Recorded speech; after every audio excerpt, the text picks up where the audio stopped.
रहमत आलम के, रहमत आलम के, ताजदार मदीना, अशराफुल अंबिया, खातमुन नबी, मेरे रसूल सल्लल्लाहु, জীবন থেকে যে সময় হারিয়ে গেল যান, জীবন থেকে যে সময় কুরবান হয়ে গেল যান, বাকি জিন্দেগি রাসূলের সিরাতে চলতে চাই, রাসূলের সিরাতে মানুষকে ডাকতে চাই।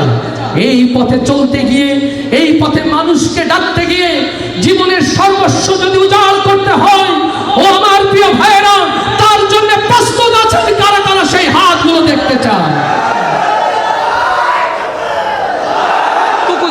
তুকো যা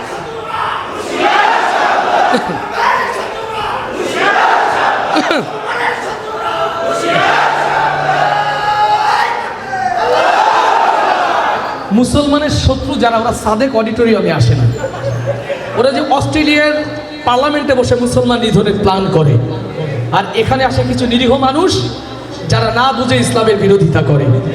আমরা সকলকে দিন ইসলামের দিকে স্বাগত জানাই, আল্লাহ কবুল করুন। আমি অনুরোধ করব, আমিরে জামাতের একটি ইনস্ট্রাকশন, গতদিন মজলিসুল মুফাসসিরিনের কনফারেন্স, 3টা নসিহত বক্তাদের, তার 1 নম্বর ছিল আপনারা কারো বিরোধিতা করবেন না। তার 1 নম্বরে ছিল আপনারা কারো বিরোধিতা করবেন না। আপনি যদি অন্যকে গালি দেন, আপনি গালি খাওয়ার জন্য প্রস্তুতি নেন। 17টা বছর নির্যাতন নিষ্পেষণের স্টিম রুলার চলেছে। জামাত ইসলাম শেষ হয়ে গেছে না বেঁচে আছে?